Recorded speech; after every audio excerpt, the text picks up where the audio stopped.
Has he thought it through what happens then? Mr. President, has anyone thought that what happens when there is a bloodbath? What do you think the impact will have on people of Kashmir? What do you think they will think? The way they have been boxed in their houses, treated like worse than animals, no rights. Thousands of all the political leadership has been arrested, taken out of Kashmir. Even those Kashmiri leaders who were pro-India have been taken out.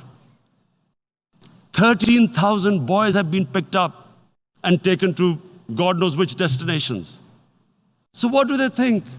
What will the people of Kashmir do when they lift the curfew? They will be out in the streets. And what will these soldiers do? They will shoot them.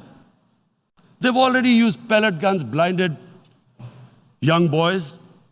In the last 6 years, the 5 years, the oppression that has gone on in Kashmir. And so, Kashmiris will be further radicalized. Mr. President, there will be another Pulwama. And guess what? India will blame us. They're already blaming us. They're saying all this is happening because of Pakistan. One of their defense ministers said, there are 500 terrorists lined up on the border to go in. Why would Pakistan send 500 terrorists when there are 900,000 troops? What impact are they going to make? What will they do? And why would? Don't we know that the moment there is some terrorist attack, all that will happen is there will be further cruelty and oppression of the people of Kashmir. We will just give the 900,000 troops to further crush the people of Kashmir.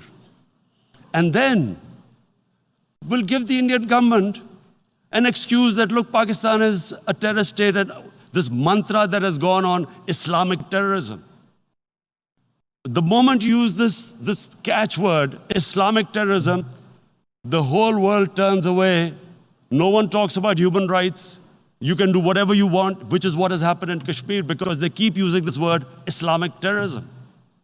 And this is what they're doing right now. What do we benefit from further increasing the cruelty on the people of Kashmir? And why would we want this? But there is no other narrative left for India.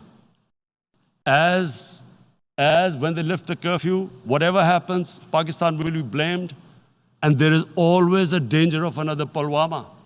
They might come and bomb us again, and then another cycle might start. And what does Narendra Modi think that 180 million Muslims of India are thinking right now? Aren't they watching these Kashmiris stuck inside for 55 days they've been stuck in? Aren't they watching? What do you think? Don't you think that the Muslims will be radicalized in India? And I am talking about 180 million people. And when they get radicalized, there will be some incident in India somewhere down the line. Again, we will be blamed. And I'm warning you right now, again, we will be blamed. And Mr. President, what about 1.3 billion Muslims who are watching this? And they know that it is only happening in Kashmir because they're Kashmiri Muslims. This is not happening to Kashmiri Hindus. They know that this is happening because of their religion. So what do you think they will be thinking? What do you think the Jewish community would think if they were, forget 8,000 Jews stuck like this? What do you think Europeans would think? What do we think? I mean, any human community, if their members are stuck like that, what do you think they will think? Are we a children of a lesser God? Is it not going to cause us pain? And then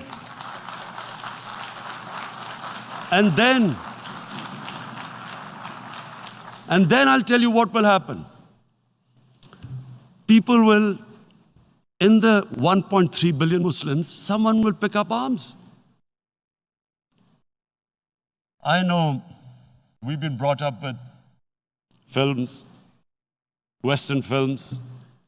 This good, decent guy doesn't get justice. He decides to pick up a gun and start seeking justice. There was a film made in New York, famous film called Death Wish. This guy gets mugged by and his family, his wife gets killed or something. He can't get justice. He picks up a gun and he goes around shooting muggers. And the whole cinema cheers him on. So what do you think the Muslims are thinking right now?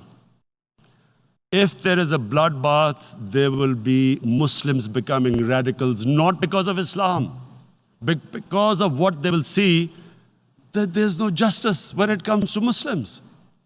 There were Rohingya Muslims, Myanmar, who are, God knows, almost 1 million people out, ethnic cleansing. What was the response of the world community? So what do you think will be the response of 1.3 billion Muslims? I picture myself. I'm in Kashmir. I've been locked up for 55 days. I have heard about, and there are rapes, Indian Army going into homes, soldiers. Would I want to live this humiliation? Would I want to live like that? I would pick up a gun. You're forcing people. You are forcing people into radicalization. When people lose the will to live, what is there to live for? And this is what, if you can do this to human beings, you are actually radicalizing people. And so, Mr. President,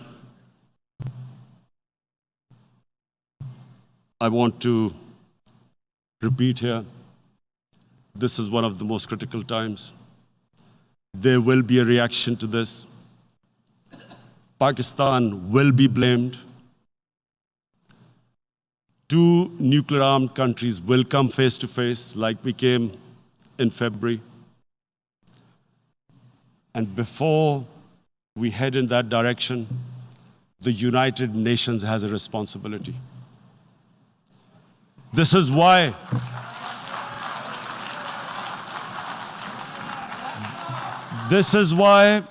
the United Nations came into being in 1945.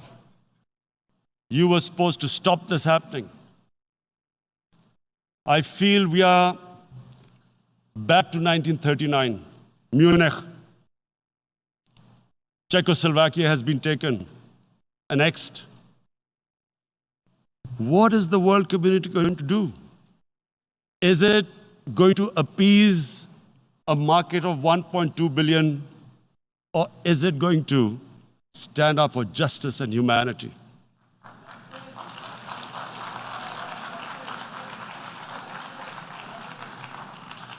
If this goes wrong, you hope for the best, but be prepared for the worst.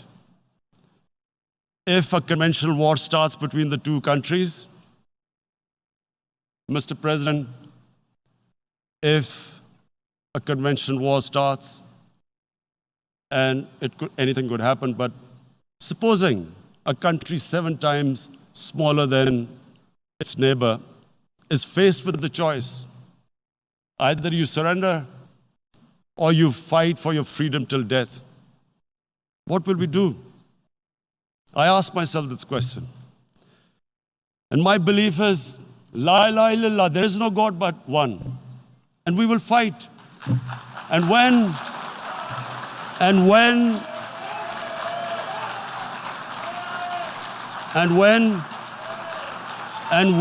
a nuclear-armed country fights to the end, it will have consequences far beyond the borders.